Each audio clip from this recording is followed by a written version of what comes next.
When I was at SPX, I literally bumped into a cartoonist I know for a few years off and on. We were talking about uh, being a cartoonist, and they told me that they were uh, full time.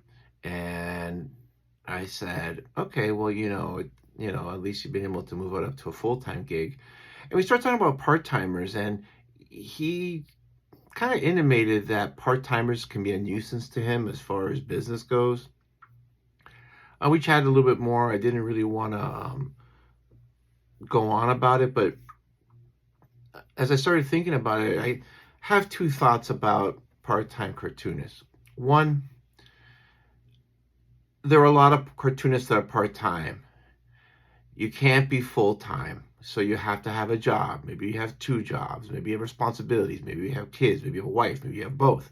And you have things and people that you're responsible for, and you can't commit to the artist's life of being a full-time artist. I just want you to know, and there are a few people like that I follow. Stephen Palnat, who does the outstanding Upstate, Joshua Miller, who does Winter, which is a great book, and there are a lot of others. Um, and I just want to say that being part time does not diminish your art or your ability in any way whatsoever. Talent is not the only thing that determines if someone can be full time as a creative. Sometimes you're just lucky and you're not even that good. Just being quite honest.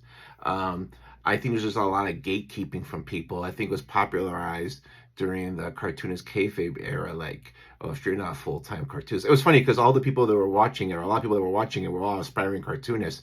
And they knew that, but then again, Pittsburgh would always like make it sound like, well, if you're in a full-time cartoonist, like you're not really there, kind of attitude, almost like this gatekeeping thing. So I just want you to know that I appreciate all your work. I appreciate the fact that you're working a regular job and you still have the energy and motivation to create something really good.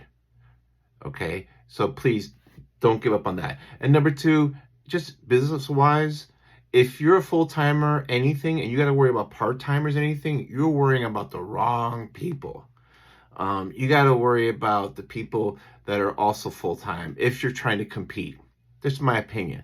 I just kind of want to say that because I just can't stand some of the gatekeeping that happens in the arts, especially in comics. And people will just use any kind of dumb excuse to kind of gatekeep and make people, and artists a lot of times are insecure, especially the ones that are really good. And this just kind of feeds that insecurity. And I just want to say, screw all that. A lot of you guys are creating awesome work, better than full timers. Take care.